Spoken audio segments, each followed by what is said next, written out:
सोनक आदि 88,000 ऋषि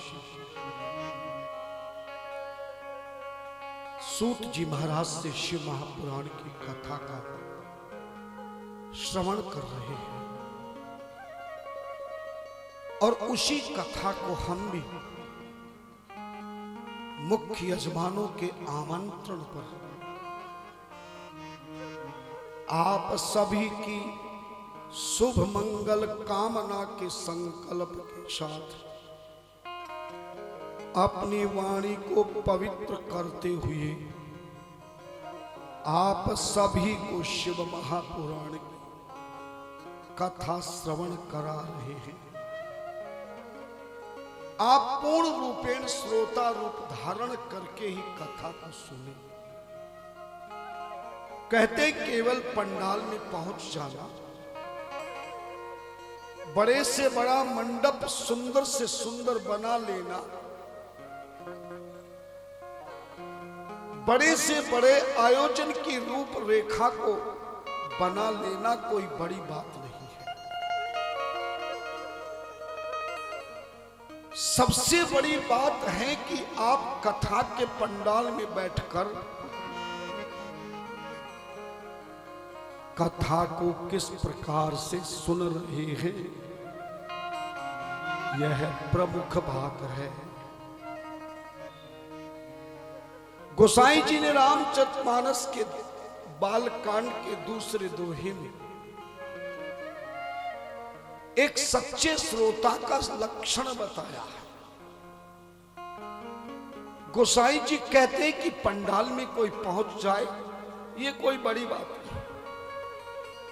पंडाल में तो कभी कभी भूल करके पशु पक्षी भी आ जाते, गाय कुत्ता कई बार देखा हूं। पंडाल को बढ़िया से बढ़िया बनाने से कोई बड़ी बात नहीं होती है। सबसे बढ़िया बात है कि उस पंडाल की सजावट और बनावट को जैसा सुंदरता से बनाया है आयोजन समिति भी, उसकी तब शुभ भावना बन सकती है, तब उसका महत्व हो सकता है जब आप सच्चे श्रोता बनकर के कथा का श्रवण करें। और सच्चे श्रोता का लक्षण गोसाई जी कहते हैं कि 3 चीज जिस कथा सुनने वाले में होंगे, मात्र इस कथा को सुनने का उसे ही फल प्राप्त होगा। बाकी की केवल उपस्थिति तो दर्ज हो सकती है, लेकिन स्थिति और परिस्थिति तभी सुधर सकती है जब किसी श्रोता में 3 लक्षण हो।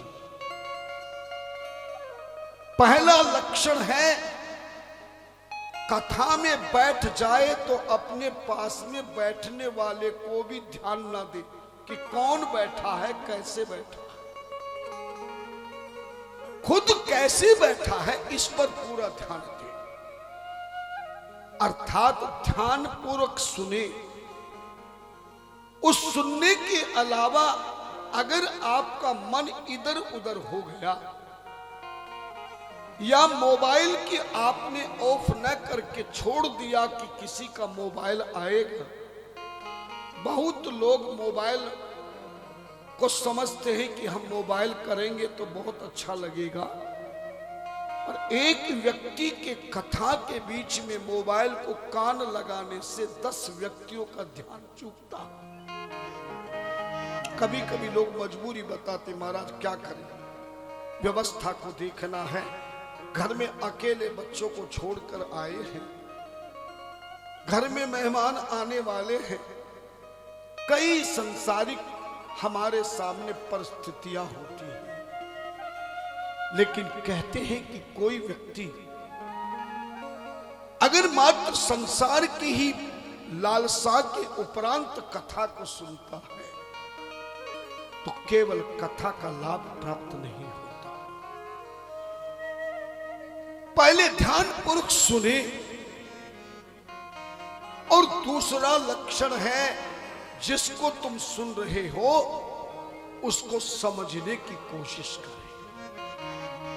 यदि कोई बात समझ में न आवे तो ऐसा नहीं कि व्यास गद्दी पे जो महाराज बैठे हैं वो आपसे कहीं बड़े हैं, ऐसा नहीं है। धर्म ग्रंथ कहता है कि व्यास गद्दी की मर्यादा है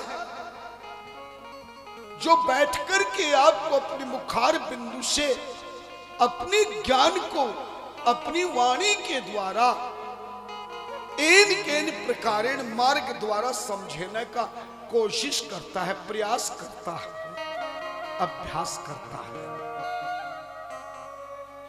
लेकिन याद रखना, व्यास गद्दी पे बड़े से बड़े दुनिया का बड़े से बड़ा विद्वान बैठा हो और आप जैसे सच्चे श्रोता नहीं बैठे हो तो सच बताओ उस पंडाल की शोभा बढ़ेगी क्या? बोलो ना। नहीं। इसलिए धर्म ग्रंथ कहते हैं, संत कहते हैं, वक्ता के लिए आयोजन कराने वाली समिति बड़ी होती है। यदि आयोजन कराने वाली समिति किसी विद्वान को बुलाकर व्यास गद्दी पर विराजमान ना करे तो बड़े से बड़ा विद्वान कितना दुनिया का माना हुआ हो वो अपनी वाणी को किसी को सुना सकता है क्या? बोलो नहीं।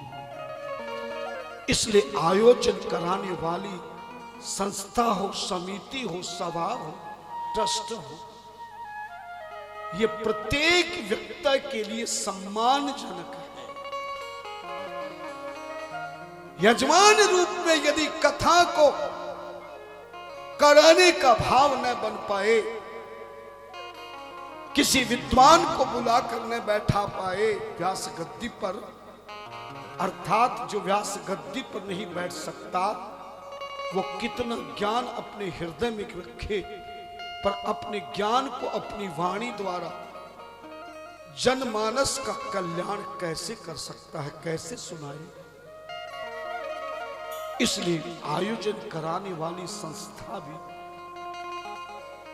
इन आयोजनों की सर्वोपरि शिरोमणि होती है। पर ये शिरोमणि संस्था आयोजन करता भी तब ही सम्मानित होते हैं। इनका सम्मान भी तब हो सकता है जब आप जैसे श्रोता सच्ची भावना से इस पंडाल को बैठ करके, पंडाल में बैठ करके आप इसकी शोभा बढ़ाते हुए सच्चे श्रोता बने।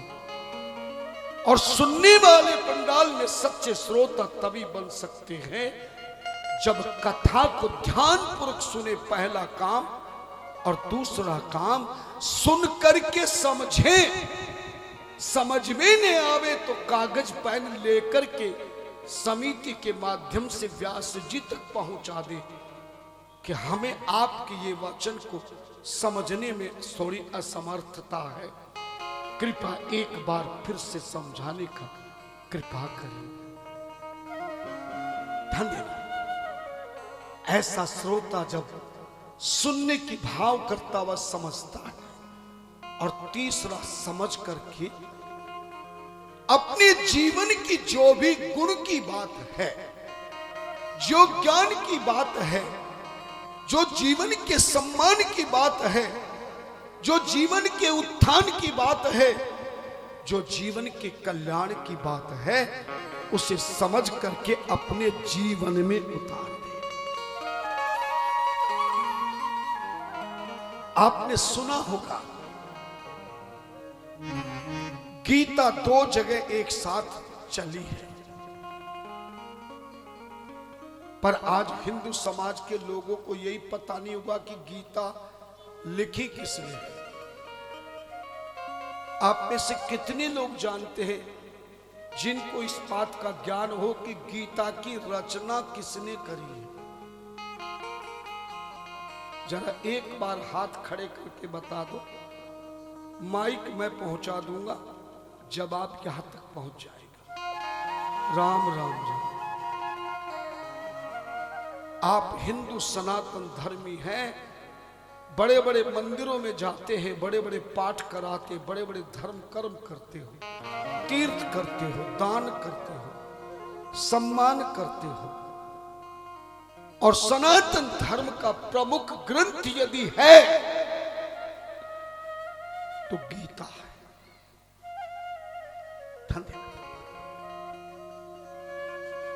और गीता शब्द का ही अर्थ है गय मानी ज्ञान और तय मानी तारने वाला।